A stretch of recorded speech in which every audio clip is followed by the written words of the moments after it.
शान संस्कृतेर भयात और बढ़ा उसको कर सरोवर हम कांति कामोदन शिरसिधेहिन श्री करग्रहम। श्रीपाद जीव गोस्वामी जी की टीका चल रही है, जिस टीका का नाम है वैष्णव तुलसी। क्योंकि जीव के हृदय में लौकिक कामनाएं अनादि काल से हैं और वो किसी न किसी रूप में यहां परमार्थ में चलने पर भी घुस आती हैं और जीव उनका दास बन जाता है। भगवान ने इस बात को स्पष्ट कहा कि भोग और ऐश्वर्य, इसमें जब तक तुम्हारा मन है तब तक तुम हमारे में मन नहीं लगा सकते।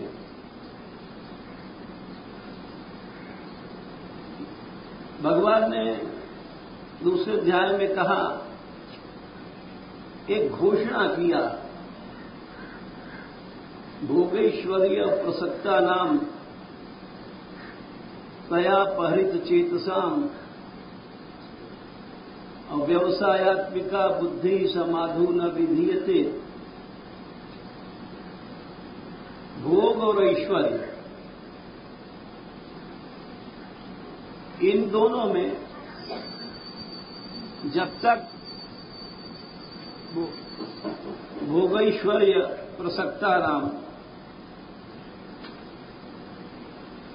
जब तक मन आसक्त है, प्रसक्त है, दो चीजें हैं, तब तक व्यवसायात्मिका बुद्धि माने जो निश्चयात्मिका बुद्धि है, और समाधो माने भगवान में, मेरे में नहीं लग सकती। बहुत बचने की जरूरत है, क्योंकि ये दोनों भोग और ऐश्वर्य की भावनाएं बुढ़े को, जवान को, लड़के को, लड़की को, गृहस्थ को, विरक्त को, साधु को, सन्यासी को, विद्वान को, मूर्ख को, ये सब के भीतर घुसी रहती है और उससे बचना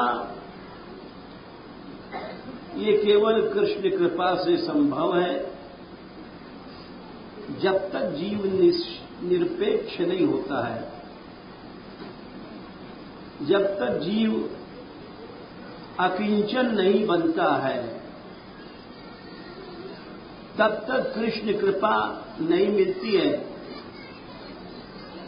तब तक वो श्री कृष्ण का प्यारा नहीं बन सकता है। इसीलिए भगवान ने कहा कि भोगैश्वर्य प्रसक्त, भोग और ऐश्वर्य प्रसक्त है आदमी। सक्त माने लगा हुआ, प्रा माने दिन रात घुसा हुआ है। हम हमारे जैसे लोग साधु ही बन करके सोचते हैं अच्छा भोजन मिल जाए, अच्छा वस्त्र मिल जाए, अच्छे कपड़े मिल जाए। ये सब सूक्ष्म भावनाएं भगवान से दूर करती हैं और ये इस तरह से आती है कि इनको हम पहचान नहीं पाते। इनको पहचानना बड़ा कठिन है। कभी कभी ये अच्छा रूप बना के आती है। देखो, आप यूं समझो, जो बुराई बन के आती है उसको तो हम पहचान सकते हैं। जो बुराई अच्छाई का रूप बना के आती, उसको हम नहीं पहचान पाते। पूतना आई थी गोकुल में, तो पूतना ने ऐसा रूप बनाया जैसे श्री जी लक्ष्मी जी हो, और उसको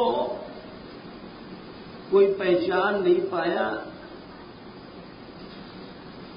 यहां तक कि ये गोपाल चंपू में एक जगह लिखा, इसी लीला के ऊपर जी गोस्वामी जी ने लिखा कि यशोदा जी ने खुद ही दे दिया अपना लाला, उसके स्वरूप पर मोहित होकर के। ऐसी सुंदरी थी और वो यशोदा को फटकारने लग गई कि तुम लोगों को लाला को पालन पोषण नहीं आता है, बालक कितना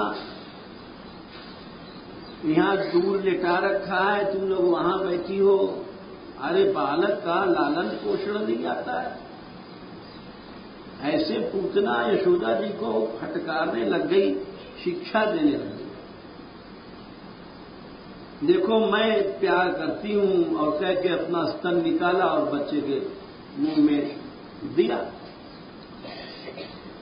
ये अंतर लीला उन्होंने गोपाल चंपू में विस्तार से लिखी है। भागवत में तो थोड़े में है, भागवत में तो इतना ही है, संवाद नहीं है। वहां पर जी गोस्वामी जी ने संवाद पूरा लिखा है। इस तरह से उसने भाषण दिया तो कोई पहचान नहीं पाया। तो जो बुराई अच्छाई बन करके आती है उसको हम पहचान नहीं पाते, वही धोखा खाते हैं। जैसे कोई आदमी पिस्तौल लेके सामने आया तो हम लोग समझ जाएंगे कि भाई होशियार रहो, इसके पास हथियार है। लेकिन वही अगर साधु गुरु बना के आया, अच्छा संत का रूप बना करके, तिलक विलक लगा करके, कंठी उंठी पहन करके यहां छिपा हुआ है पिस्तौल, तो हम लोग उससे मोहित हो जाएंगे और पहचान नहीं पाएंगे कि ये घातक है। इसीलिए जो बुराई अच्छाई का रूप धारण करके आती है उसको हम लोग नहीं जान पाते। अब यहां पर हम इसलिए कह रहे हैं, धन है, धन पैसा, ये बहुत से अच्छाई का रूप बना के आता है हमारे और आपके सामने कि चलो पैसा इकट्ठा करो, ठाकुर की सेवा करेंगे, पैसा लाओ, संतों की सेवा करेंगे, पैसा लाओ, मंदिर बनाएंगे, पैसा लाओ, आश्रम बनेगा, पैसा लाओ। तो जो शुद्ध भागवत धर्म है, शुद्ध भागवत धर्म, क्योंकि शुद्ध भागवत धर्म संसार में कठिन है, दुर्लभ है, मिलता नहीं है। शुद्ध भागवत धर्म जहां विशुद्ध भक्ति मार्ग है, जहां कर्म मिश्रा भक्ति नहीं, ज्ञान मिश्रा भक्ति नहीं, योग मिश्रा भक्ति नहीं, क्योंकि भक्ति के भी अनेक भेद हैं। शुद्ध भक्ति का आचरण नहीं मिलता है।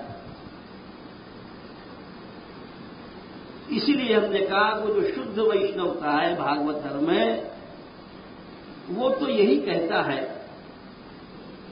कि केवल कृष्ण नाम रूप गुण लीला का सेवन करो और कराओ। बाकी जितनी बातें हैं, धर्म है, कर्म है, वो सब त्याज्य है। सर्वधर्मान परित्यज्य और मामेकम शरणम व्रज। शुद्ध जो शरणागति है वो सब धर्मों को छोड़ो। भगवान ने यही कहा कि अधर्म छोड़ो।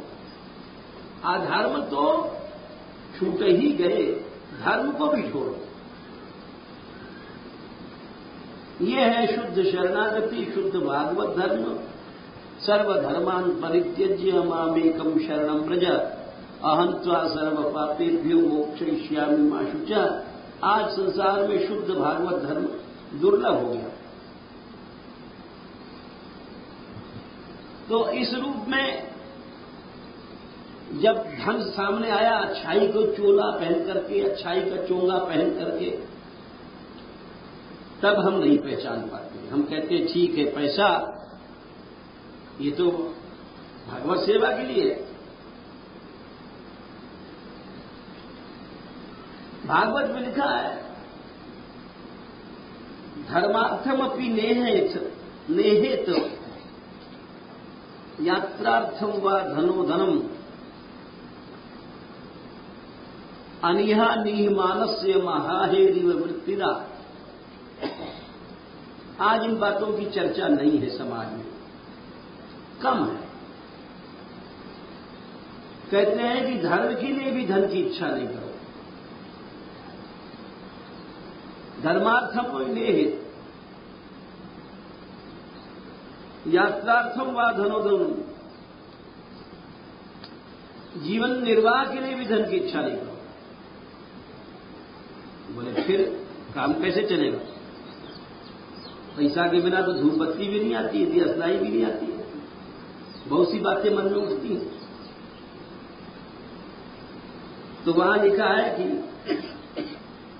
तुम्हारे हृदय की दुर्बलता है, तुम ये सब बातें सोचते हो। अगर ये सब सोचना छोड़ दो, अनीहा आ जाए तुम्हारे मन में, अनीहा यानी सोचना ही नहीं है हमको उसके बारे में। धूपबत्ती है तो नहीं है, तो या अस्थाई है तो नहीं है। पहले अनीहा लाओ अपने मन में। अनीहा निहिमानस्य महाहेरि वृत्तिदा, तो अपने आप सब काम चलेगा तुम्हारा।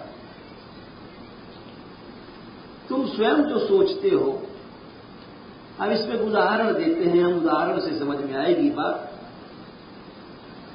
महापुरुषों को जो आचरण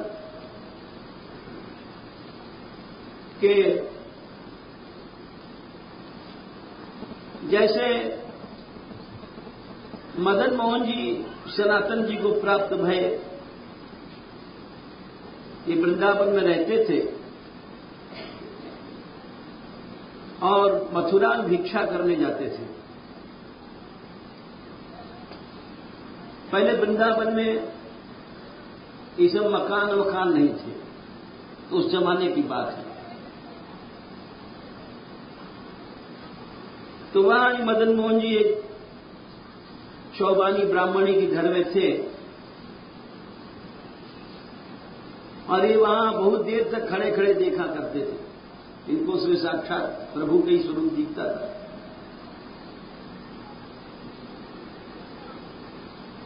और क्योंकि एक हर विग्रह में दो रूप होते हैं, ये वल्लभ कुल में बड़ी अच्छी बात लिखी है एक जगह वार्ता जी में। हर विग्रह में जैसे गोविंद देव जी हैं, सनातन जी हैं, लाडली जी हैं, बिहारी जी हैं, राधा वल्लभ जी हैं, राधा रमण जी हैं, राधा दामोदर जी हैं, जितने भी विग्रह हैं, तो वहां लिखते हैं वार्ता जी में वल्लभ कुल में कि दो रूप होता है। एक तो सर्वोद्धारक रूप होता है और एक भक्तोद्धारक रूप होता है। हम लोग जो दर्शन करने जाते हैं मंदिरों में, तो भगवान का जो सर्वोद्धारक रूप है वो दिखाई पड़ता है। जो आचार्य लोग थे उसमें उस श्री विग्रह में उनको साक्षात रूप दिखाई पड़ता था, उसको भक्तोद्धारक रूप कहते हैं।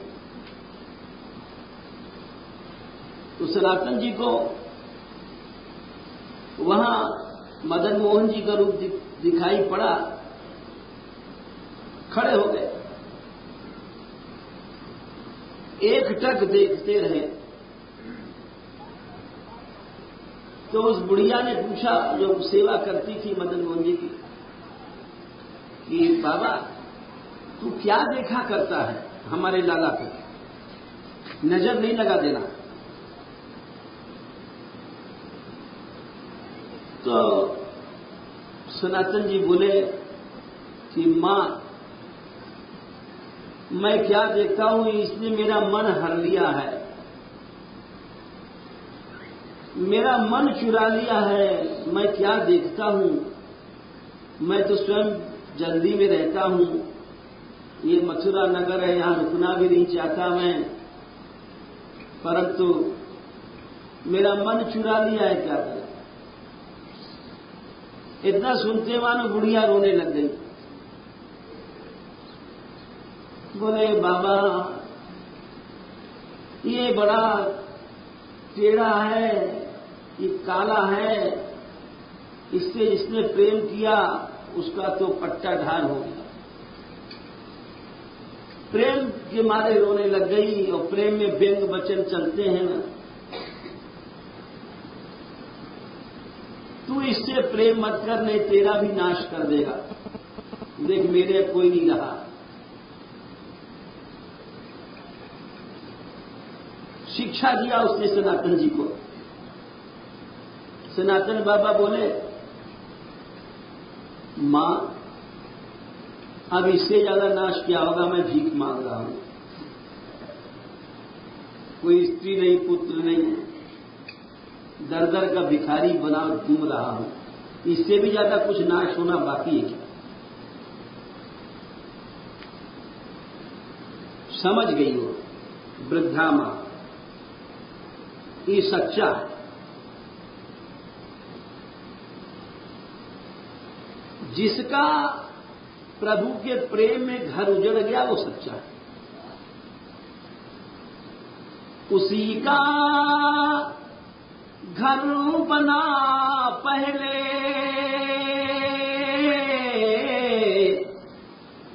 दिले मोहन की बस्ती में, उसी का घर बना पहले, अरे दिले मोहन की बस्ती में, कि जिसका दीन दुनिया दोनों से उजड़ा हो घर पहले, कि जिसका दीन दुनिया दोनों से उजड़ा हो घर पहले, जो तू चाहे कि हो घनश्याम की हम पे नजर पहले।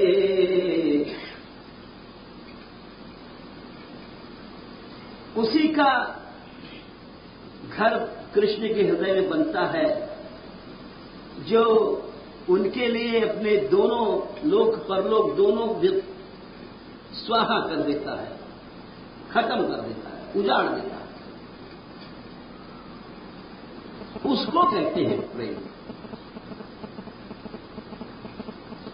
हम लोग बनाते हैं, अपने इस्टैब्लिश करते हैं, अपनी सत्ता कायम करते हैं, हमारी प्रतिष्ठा हो, हमारा सम्मान हो, इस तरह से भगवान से दूर चले जाते हैं। इसी बात को गोपियों ने भी कहा है।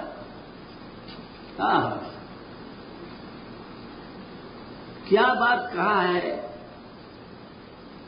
ये दिल की लगी की बात है भ्रमर गीत में, इसको प्रेमी समझ सकते हैं।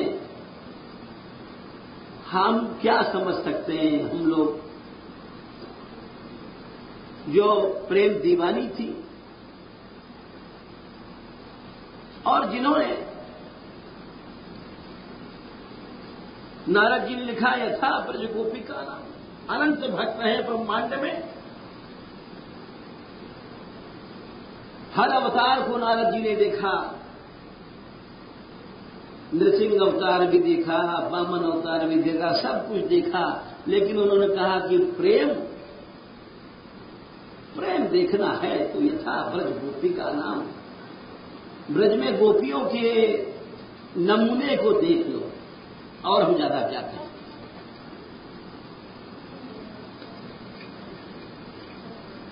तो गोपियां कहती हैं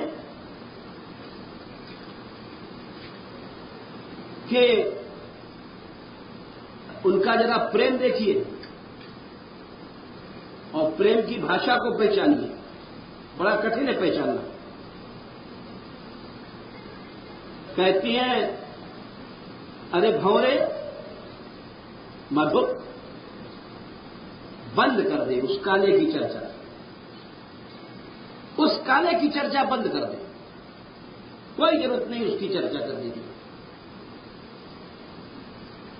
अब इसको सुन करके कौन समझेगा इस प्रेम? बोले क्यों? अरे बोले जिसकी चर्चा कि एक बूंद अगर किसी की कान में पड़ जाए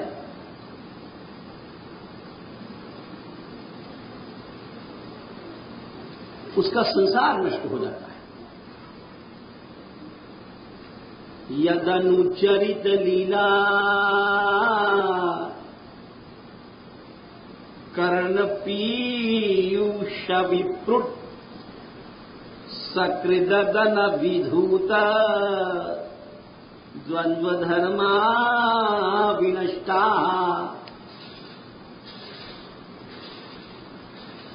सपदि गृह कुटुंबों दीनमुत्सृज्य दीना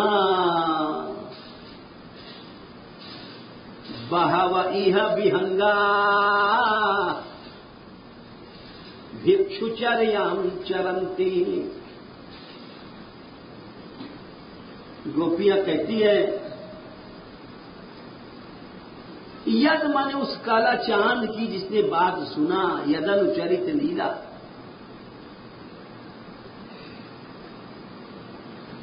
कर्ण पीयूष विप्रुट, एक बूंद भी जिसने उनकी बात, उनकी कथा, उनकी लीला, उनका गुण सुन लिया, यदनुचरित लीला कर्ण पीयूष विप्रुट,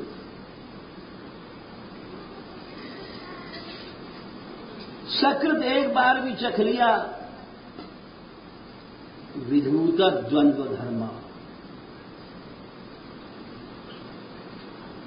उसके हृदय से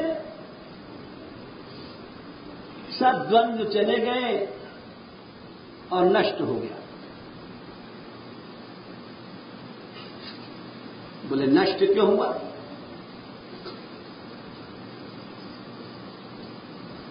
अरे जब तुम्हारे हृदय में संसार का राग चला गया तो संसार नष्ट ही हो गया भाई।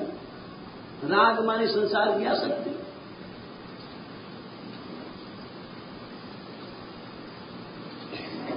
संसार की आसक्ति जब चली जाती है तो नष्ट हो जाता है। बोले हां। बोले कैसे? इसका उदाहरण,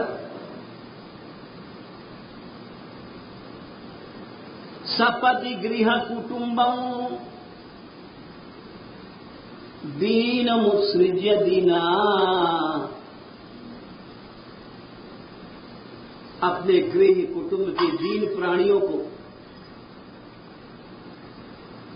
कोई नई बहू छोड़ के आता है, कोई अपनी वृद्ध माता को छोड़ के आता है, कोई अनाथ बच्चों को छोड़ के आता है,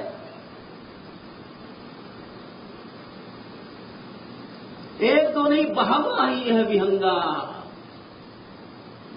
भिक्षुक बन के घूमते हैं, दो दो टुकड़े खा करके जीवन बिताते हैं, भिक्षुचर्याम चरन्ति, निष्प्रय बन जाते हैं। सब भोग मोक्ष सब खत्म हो गया।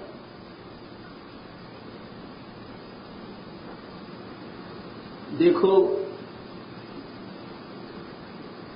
जहां जहां ये बात गोपियों ने कहा, शुरू से आचार्यों को देख लो,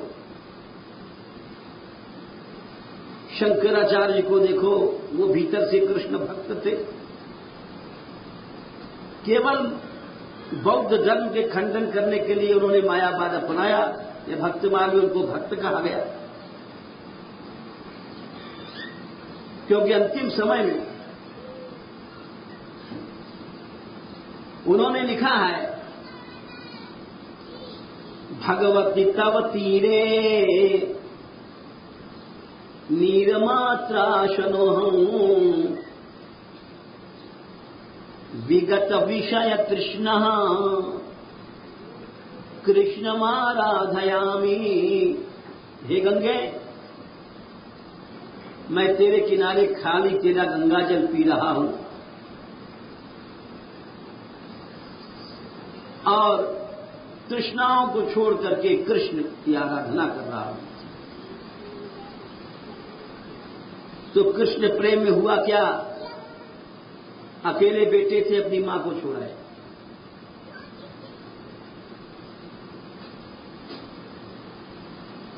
अभी क्या है? ये विचित्र लीला है। महाप्रभु कृष्ण चैतन्य को देखो, विष्णु प्रिया जी, शची मां, इन सब को छोड़ के चले गए।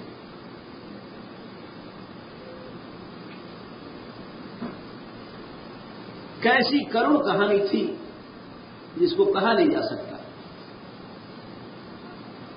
महाप्रभु वल्लभाचार्य जी को देखो, शुरू में गृहस्थ थे, अंतिम समय में सबको छोड़ दिया और जाकर के जल समाधि ले लिया।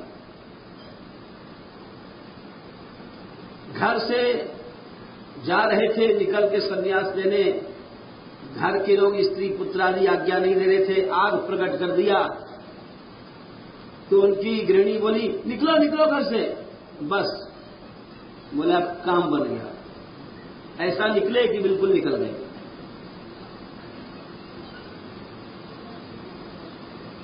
तो ये जो गोपियां कहती हैं, यदनुचरित लीला कर्ण पीयूष, एक कान में एक कथा की गूंज जाने से ये हालत होती है, तो फिर सोचो भाई, जिसके मन में भोग और ऐश्वर्य की थोड़ी सी भी कामना है, वो क्या भगवान को पा सकता है?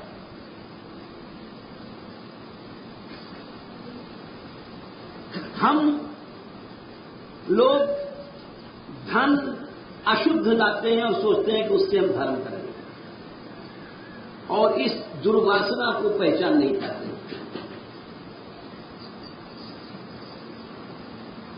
उदाहरण देते हैं हम आपको, सब जगह से उदाहरण देंगे हम। नीलाचल से ही ले लो उदाहरण। पहले रघुनाथ दास जी के परिवार वाले बड़े धनिक थे। जब वो जाके रहने लग गए तो हर मास रुपया भेजते थे और उससे वे भिक्षा करवाते थे महाप्रभु जी को भी। कुछ दिन बाद उन्होंने भिक्षा कराना बंद कर दिया। तो महाप्रभु जी ने पूछा कि रघुनाथ, आजकल हमें बुलाता नहीं भिक्षा के लिए, क्यों? तो बताया लोगों ने कि जो पैसा आता था घर से बंद कर दिया उन्होंने। अब हम तुम तो सोचते और आवे तो हम और सेवा में लगा मैं। हमारे जैसे आदमी तो ही सोचेगा और माल टाल खेचो तो और लगाओ सेवा, सेवा ही में तो लगा रहे। लेकिन नहीं, महाप्रभु जी प्रसन्न हुए, बोले रघुनाथ ठीक है, वो द्रव्य नहीं लेना चाहिए। प्रसन्न हो गए। ये है वैष्णवता, ये है शुद्ध रीति।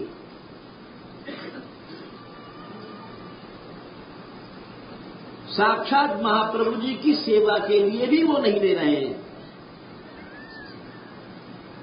और हमारे जैसे लोग चंदा चिट्ठा करते हैं।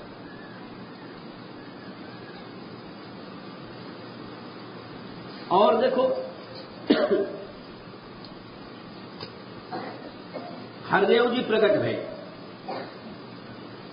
श्री गोवर्धन में, मानसी गंगा श्री हरदेव गिरवर की परिक्रमा दे। मानसी गंगा पर लाल पत्थर का मंदिर है, देखा होगा आप लोगों ने। केशवाचार्य जी को भगवान ने स्वप्न दिया कि मेरा स्वरूप है यहां बिलछू कुंड पर। तो श्री कृष्ण कृपा से उनको स्वप्न हुआ, प्रभु ने आज्ञा दिया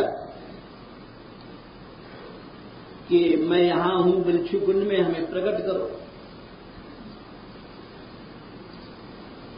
करो बड़ी लंबी कथा है। प्रकट भये, लाके सेवा करने लग गए। तो प्रभु बोले हम खीर खाएंगे, हमें यह खीर पाने की इच्छा है। अब देखो, हमसे तुमसे लोगों से तो प्रभु मांगते भी नहीं, तब भी चंदा करते हैं। भाई 10 रुपया तुम दो, 10 रुपया तुम दो, 50 तुम दो, आज ठाकुर जी को एक भोग लगे। वहां प्रभु साक्षात कह रहे हैं कि केशवाचार्य जी से कि आज हमें खीर की इच्छा है। साक्षात प्रभु। तो केशवाचार्य जी बोले प्रभु मैं आपको खीर नहीं खिला सकता। बोले क्यों? मैं याचना करने जाऊं, दूध चावल वगैरह अन्य आश्रय लूं, तो ये नहीं। जो संभव हमारे पास है बिना मांगे आ गया है, सूखा सूखा आटा फाटा अंगाखड़ी फंगाखड़ी वो तो खा लो, और हमारे पास का खीर तुम्हारा नहीं।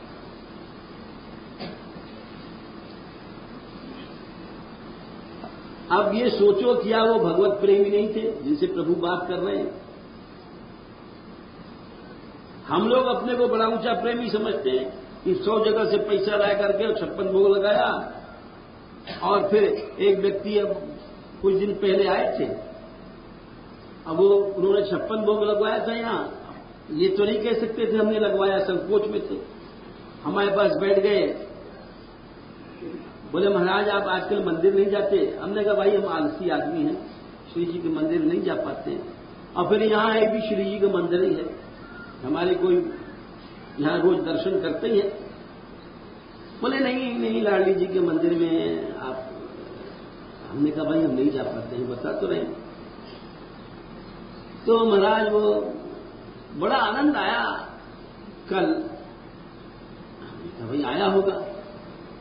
अब लगाया तो वो भोग कैसे कहें, घुमा घुमा के बात कर। महाराज बड़ा आनंद आया। हमने कहा भाई बड़ी कृपा है तुम्हारे ऊपर। महाराज बड़े ब्रजवासी लोग आए। अच्छा 56 भोग लगाए। हमने कही तो बड़ा अच्छा है, तुमको भी प्रसाद मिला होगा।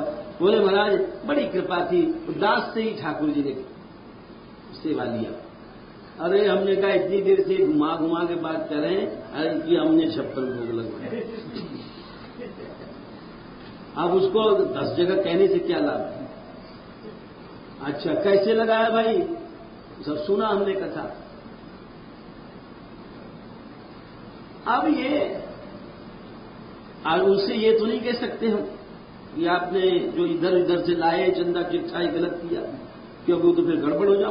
जब बिना जिज्ञासा के आप उपदेश दोगे तो फिर वहां तो लड़ाई झगड़ा हो जाएगा। हमने कहा बड़ा अच्छा किया, बड़ा अच्छा किया, खत्म। लेकिन अब विचार ये कीजिए कि हम 4 जगह पैसा मांगने गए चंदा चिट्ठा करने के, और एक ये विचार कीजिए कि साक्षात प्रभु कह रहे हैं कि हमको खीर खाना है। बोले प्रभु हम नहीं खिला सकते। तो हरदेव जी बोले अच्छा एक बात बताओ केशवाचार्य जी, मैं खुद अपना इंतजाम कर लूं तो आपको कोई आपत्ति तो नहीं? तो वो बोले महाराज हमें क्या आपत्ति है, आप अपना चिताते हो तो चिताओ, अब हमें क्या आपत्ति है। तो फिर वो स्वप्न दिया राजा भगवान दास को, उन्होंने लाल पत्थर का मंदिर बनवाया और भोग रात की व्यवस्था की। यही समस्या मदन मोहन जी की आई, सनातन जी की।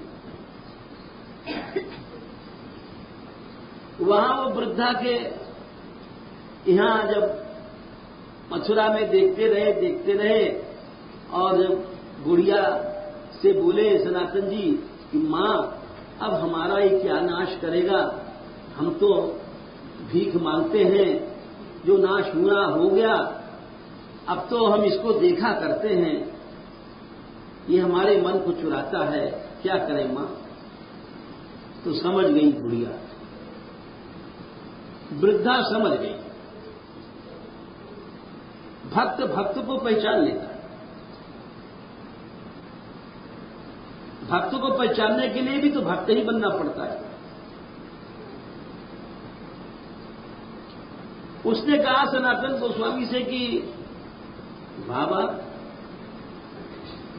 मैं वृद्ध हो गई, बुढ़िया हो गई हूं, अब मेरे से सेवा नहीं होता है, तू ले जा। सनातन गोस्वामी बोले मैं भी यही चाहता था मां। अब उसने पहले परीक्षा किया, डरवाया, दिखाया कि सर्वनाश कर देता है, ये तो काला है, टेढ़ा है 3 जगह से, ये वो है, लेकिन देख लिया टटोल टटाल करके कि पक्का है। सनातन जी ले आए मदन मोहन जी को। अब यहां पर वही रूखा सूखा अपना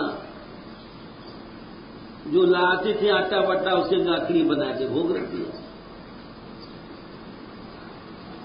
अब मदन मोहन जी बोले कि बाबा अरे इसमें नमक तो छुड़ा करो। अच्छा मरा, वो नमक वमक वो नहीं रखते थे, तो खाली सूखा क्यों अपना बनाएगा, खा ले तो बैराग की मूर्ति। अच्छा दूसरे दिन नमक भी जाए, मथुरा जाते थे आटा वाटा तो थोड़ा सा रखवा लाए, चलो भाई। अब नमक डाल के रखा भोग, और 1-2 दिन तो मदन मोहन जी पा गए। फिर बोले सनातन जी से कि बाबा हाँ ये गले में खिसखिसाती है, इसमें थोड़ा सा चुपर दिया करो घी। तो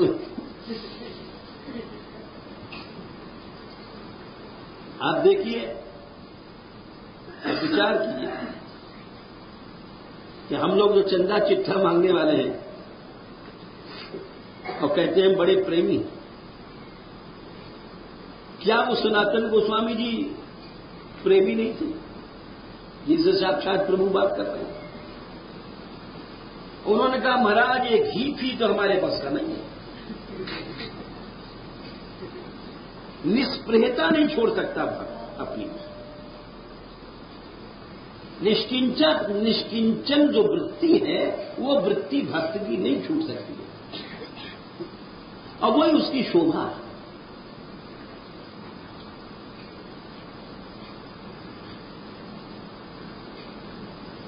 क्योंकि उनको यही शिक्षा दिया था महाप्रभु ने। अरे एक बढ़िया सा कंबल उनके कंधे पर था, तो कंबल तक उन्होंने उतरवा दिया। बार बार देखते थे, भूटानी कंबल बड़ा कीमती था।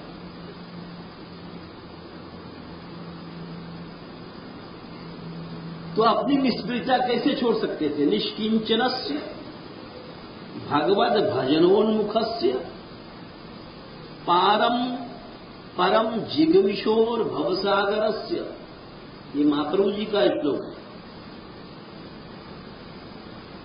संदर्शनम विषयिणाम अथयोषितांच हा हंत हंत विष भक्षणतोप्य साधन। हम लोग जिनके दरबार जाते हैं द्रव्य लेने, तो वहां पर लिखा है, महाप्रभु जी कहते हैं कि जो निष्किंचन है, निष्किंचन होने के बाद ही भजन शुरुआत होती है। और भगवत भजनोन्मुख से जो निष्किंचन है वही समझो भगवत भजन की ओर चल रहा है। अगर बाकी हम जैसे कोट बांध रहे हैं कैसे भजनान जी बन जाएंगे? परम जिगमिशोर भवसागर से, वो भवसागर से पार जाने वाला है। उसको इस तरह से रहना चाहिए, संदर्शनम विषयिनाम अथ योषितांच, विषयी लोगों का दर्शन, स्त्रियों का दर्शन, ये जहर खाने से भी बुरा है। जहर तो एक बार ही मारेगा, और ये जो है ये ऐसा जहर है कि अनंत जन्म खा जाएगा।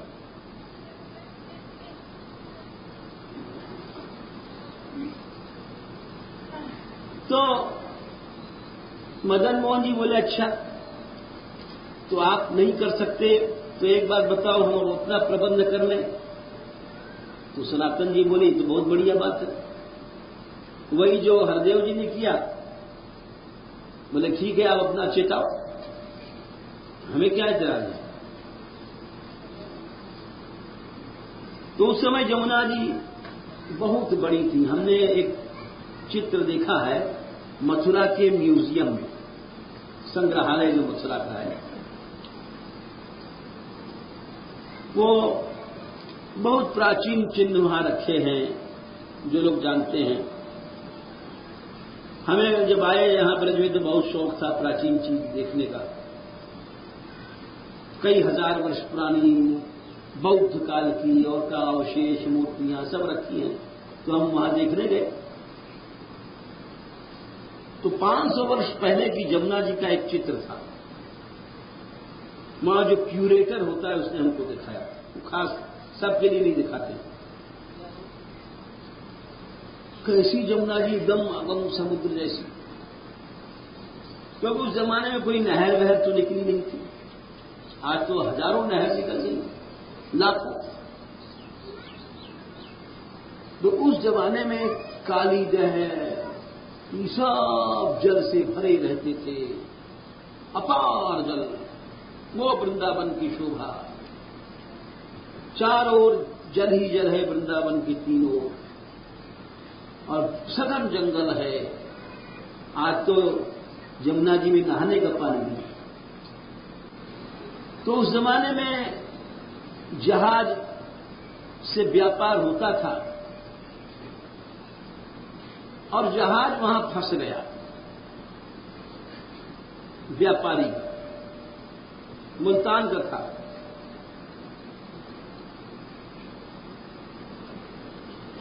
तो वो डूबने लग गया, तो वो बड़ा आर्त भाव से चिल्लाने लग गया, अरे भाई उसका सारे जीवन की कमाई जा रही है। और वहां ये मदन मोहन जी बच्चों के साथ खेल रहे थे, ब्रजवासी बालकों के साथ। आज भी प्रभु ब्रजवासियों में खेलते हैं, इसीलिए जो भक्त लोग होते हैं ये बड़ी श्रद्धा रखते हैं ब्रजवासियों में। तो जब वो चिल्ला रहा था आर्त स्वर से, तो यहां से मदन मोहन जी एक बालक को रूप बना करके खेल रहे बहुत से बच्चों के साथ। तो यहां से इन्होंने आवाज लगाई, अरे भाई क्यों रोता है। अब ठाकुर जी की आवाज पहुंची एक बालक की। तो व्यापारी बोला, अरे मेरा तो जहाज डूब रहा है, क्यों न रोऊं, मेरा तो सारा जीवन का कमाई चला गया। तो बालक बोला, अरे तू यहां सिद्ध बाबा सनातन गोस्वामी रहते हैं, तू उनका नाम ले ले, उनकी जय बोल ले, तेरा जहाज बच जाएगा।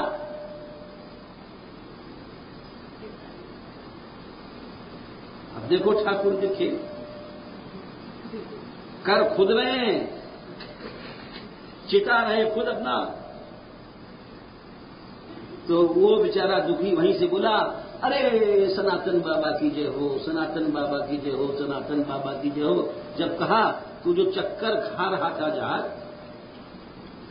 डूबने का, वो सब रुक गया।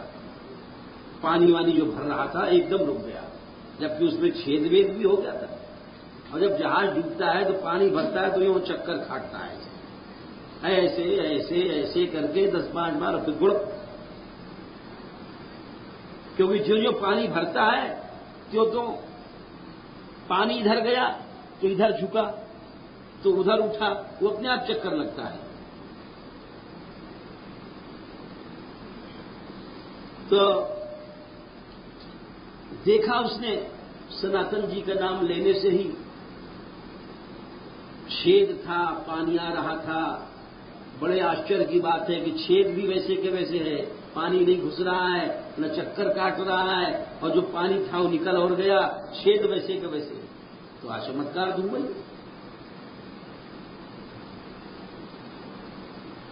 और फिर वो जहाज को खेलने लग गए, सब लोग किनारे आया। तो आया तो क्या देखा, बड़ा सुंदर लड़का, बड़ा सुंदर, और बहुत से लड़के पास में खेल रहे हैं, बच्चे खेल रहे हैं, अपना कुछ भी खेल रहे होंगे। ठाकुर जी के तो बाल लीला ऐसे ही है। कहो तो ब्राह्मणई क्षेपणई लंघई आस्फोटन विकर्षणई चिक्रीडतुर्नियुद्धेन काक पक्ष धरौ क्वचित। सुखदेव जी कहते हैं कैसे कैसे खेल बालक रूप में खेलते थे। ब्राह्मणी घुमरा पड़ती, चक्कर देना इधर से उधर एक दूसरे को, या पकड़ के घुमाना, यानी कितने खेल हैं। लंघनई कूद, लंबी कूद, ऊंची कूद, या सरोवर के इस पार कूदना। क्षेपई फेंकना, कहीं फल फेंका जा रहा है, कहीं कोई वस्तु फेंकी जा रही है, होड़ लग रही है, बच्चे सब। आस्फोटन कहीं ताल ठोक रहे हैं, आ जा, कुश्ती कर रहे हैं। विकर्षण, खेचा खेची हो रही, टगा फर, रस्सा कची। चिक्री चतुर्युद्धेन, युद्ध कर रहे हैं सब, ग्वाल बाल कुश्ती लड़ रहे हैं, और कुश्ती लड़ते लड़ते लड़ाई हो गई। ये भी खेल होता था। बालक तो लड़ाई थी। और चिक्रीडतुर्नियुद्धेन काक पक्ष धरो क्वचित, घुंघरारी लटूरियां हैं। सुखदेव जी कहते हैं देखो क्या शोभा आ रही है। कृष्ण बलराम अखाड़े में कुश्ती लड़ रहे हैं, और बार बार काक पक्ष धरो, जब बार बार लड़ते हैं तो घुंघराले बाल सामने आ जाते हैं, तो ऐसे झटकते हैं, फिर ऐसे लड़ने लग जाते हैं, फिर झटकते हैं। बोले क्या देखो शोभा है, काक पक्ष धरो कुछ। घुंघराले बाल वाला कोई जब कुश्ती लड़े तो कितना अच्छा लगता है, बार बार मुंह पर आ जाते हैं, फिर झटकते हैं। ये सब ग्वाल लीला। तो उस व्यापारी ने देखा कि एक बड़ा सुंदर बालक है, और उसके साथ बहुत से 10-15 बालक हैं। कोई दौड़ रहा है, धूप रहा है, कोई उछल रहा है, कूद रहा है। उसको तो अपने वही झक लगी थी कि भाई हमारी जहाज बचाया, उस सनातन बाबा कौन है। तो उसने पूछा उस बच्चे से कि भाई किसने आवाज दिया था हमको। तो वही मदन मोहन जी बालक का रूप बना के आए। बोले अरे मैंने आवाज दी, तेरे जहाज डूब रहे हो ना। बोले हाँ भाई, आवाज तो तुम्हारी गई थी। तो क्या कहा था तुमने। बोले हमने कही तो ही सनातन बाबा की जय बोल दे, और सनातन बाबा की जय बोली, देख तेरा जहाज बच गया। बोले भैया कहाँ रहते हैं सनातन बाबा। तो बोले वो चलो जाओ, वो टीले पर है, मदन मोहन जी आदि बहुत ऊंचा टीला है। बोले टीले पर चलो जाओ, वहीं सनातन बाबा बैठो है ब्रज भाषा में। और उसको तो यही थी जल्दी से पहुंचाए, ये नहीं कि भाई उन्हीं के चरण पकड़ ले, वो क्या पता ही को। वो गया सीधे सीधे ऊपर, चढ़ते चढ़ते टीले पर सनातन गोस्वामी जी अपना बैठे जाप कर रहे, भावना कर रहे। उन्हें सब कुछ पता नहीं कि क्या हुआ नीचे। और जाकर जो साष्टांग दंडवत किया, महाराज आपकी कृपा से यार सब माल बच गया, प्राण भी बच गए, जहाज बच गया। सनातन जी बोले कि हमारी कृपा से हमें तो कुछ मालूम नहीं है, तुम क्या कहते हो? बोले महाराज, अरे हम क्या कहते हैं, आपने ही तो बचाया और आपका ही तो जयकार का चमत्कार हमने देखा, और आप प्रभु अपने को ऐसा छिपाते क्यों हो? बोले छिपाने क्या बात है भाई, हमें तो कुछ पता भी नहीं, क्या बात है? और तो लगा रोने, महाराज आप हमको छिपाते हो। बोले भाई बता तो सही बात। बोले महाराज बात ये थी, हमारा जैसे से जहाज डूब रहा था और हमको तो पता नहीं था, हमसे ये बच्चे खेल रहे हैं, इन्होंने कहा कि सनातन बाबा बड़ा सिद्ध है, उसकी जय बोलो तो तुम्हारा जहाज बच जाएगा। तो महाराज मैंने जय बोला और सच्चे बच गया, उसमें छेद भी था, पानी भी आ रहा था, चक्कर भी काट रहा था। ऐसा चमत्कार आपके नाम में है प्रभु, और हम तो आपकी शरण में आए हैं। बोले अच्छा किसने कहा था ये बात कि सनातन बाबा की जय बोलो? बोले महाराज नीचे लड़का खेल रहे हैं, बहुत से बच्चा, इन्होंने आवाज लगाई कि तुम ऐसे ऐसे बोलो। अच्छा हंस गए। बोले भाई इस जंगल में यहां लड़के कहां से खेलने आए, तेरे को तेने ये नहीं सोचा? अरे भाई लड़के तो वहां, जब मथुरा जंगल था, मथुरा में रहते थे, भिक्षा मांगने जाते थे। अरे वृंदावन में रहते थे, भिक्षा को जा देते थे लोग मथुरा, कुछ नहीं था वहां वृंदावन में। बोले कितने बच्चे थे? बोले महाराज बहुत से बच्चा थे। अच्छा तो एक काम कर, वो जो लड़का जिसने तुझसे कहा था कि सनातन बाबा की जय बोलो, तू उसी को पकड़ ले। बोले महाराज ऐसा? बोले जल्दी चला जा, नहीं मिलेगा और नहीं, जो कुछ है उसी में है, सनातन बाबा में कुछ नहीं है, वही जा। अब वो जल्दी से ऊपर से उतरा तो नीचे उतरा तो वहां कोई लड़का कुछ नहीं, सब मामला गायब। अब उसको समझ में आई बात, अरे ये तो सच बात है, कोई नहीं, कितने बालक खेल रहे, सब कहां चले गए? और वो बड़ा सुंदर लड़का था, कितना सुंदर था। फिर वो दौड़ा ऊपर गया। बोले महाराज वहां तो कोई नहीं है। बोले भाई जभी तो मैं कह रहा हूं। बोले महाराज कौन थे? बोले वो मदन मोहन जी थे।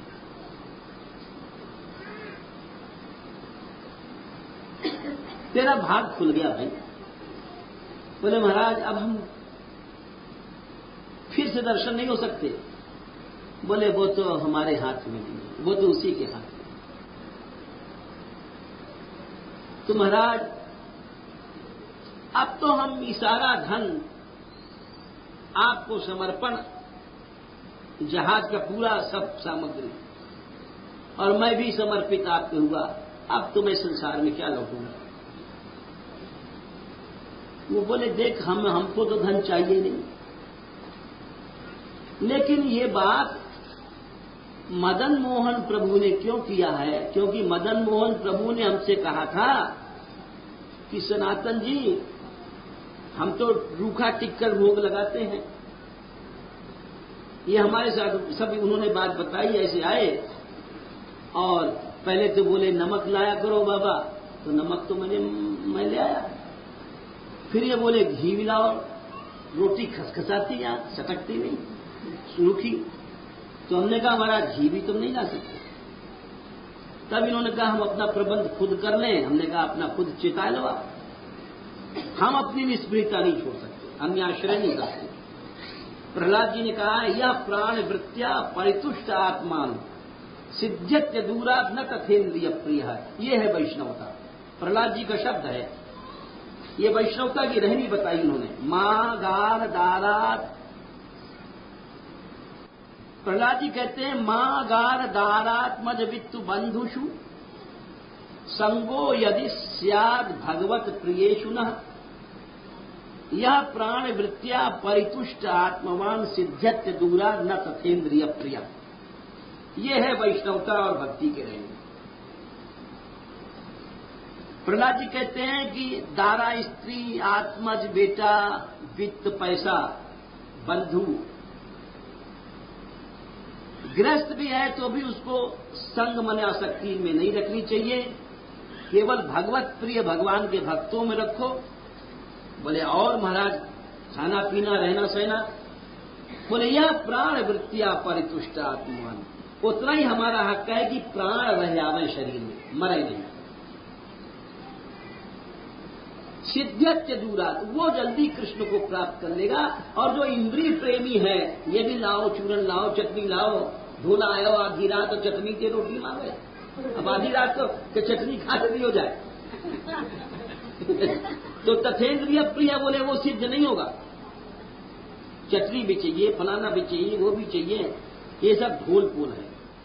यह प्राण वृत्तियां परितुष्ट, जो प्राण वृत्ति से परतुष्ट है, ये है शुद्ध रहेंगे और वही सेवा प्रभु स्वीकार करते हैं। तो उन्होंने कहा कि तुम मदन मोहन जी की सेवा करो। तो वो मदन मोहन जी का जो बहुत बड़ा सबसे ऊंचा दिखाई पड़ता है मंदिर बना, राग भोग ये सब व्यवस्था भई, लेकिन सनातन जी ने अपनी निष्प्रियता नहीं छोड़ी। इसको कहते हैं वैष्णवता। हम लोग 1000 रसीद काटते हैं, चंदा करते हैं, चिट्ठा करते हैं, ये उस वस्तु को प्रभु स्वीकार नहीं कर सकते। आप किसी भी उदाहरण से देख लो, किसी भी संप्रदाय से ले लो, चाहे जिस संप्रदाय का हम उदाहरण दे सकते हैं महापुरुषों का, और उपदेश भी यही है। इसीलिए वस्तुतः जो धन है वो उससे वैष्णव को धर्म के लिए, सेवा के लिए भी इच्छा नहीं करनी चाहिए। धर्मार्थम अपि नेहित यात्रार्थम वा धनो धनम, इस तरह से इतने निष्क्रिय हो जाते हैं भक्त लोग। फिर भगवान, वही बात आ गई कि जो जीव गोस्वामी जी ने कहा था कि श्री कृष्ण ने लक्ष्मी जी का सम्मान क्यों किया। लक्ष्मी जी का सम्मान इसीलिए किया था, उनके ऐश्वर्य के कारण से नहीं, उनके रूप के कारण से नहीं। प्रेमणा प्रिय जन वश्यत्वम, लक्ष्मी को स्वीकार किया लक्ष्मी जी के प्रेम के कारण से। ऐसे जो प्रभु हैं, गोपियां कहती हैं आप उन हाथों को रखो जिन हाथों से आपने लक्ष्मी जी के प्रेम का सम्मान किया, लक्ष्मी जी का ईश्वर का सम्मान नहीं किया। विरचिता भयम वृष्टिधुर्यते चरणमीयुषाम संस्कृतेर्भयात् करसरोरुहं कांतकामदं शिरसि देहिना श्रीकरग्रम। नमो मध्योस्तु नमः शिशुभ्यो, नमो युवभ्यो, नमः आवटुभ्या। ये ब्राह्मणागामवधूतलिंगा शरन्ति तेभ्यः शिवमस्तु राज्ञा।